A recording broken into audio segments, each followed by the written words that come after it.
when Jesse Jackson reminded the United States that its strength as a nation lies not in exclusion, but in the beautiful diversity of its people, black and white, rich and poor, urban and rural, workers and farmers, immigrants and the forgotten.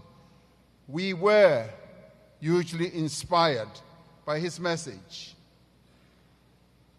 Nelson Mandela and his comrades were hugely inspired too by Jesse Jackson whilst they were serving life sentences on Robben Island, as they observed how Jesse Jackson carried out our struggle for justice beyond the borders of the United States.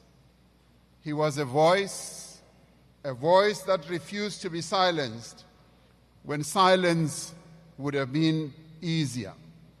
A voice that preached a message of hope from the streets of Chicago to the dusty streets of Gugulethu in Cape Town in South Africa.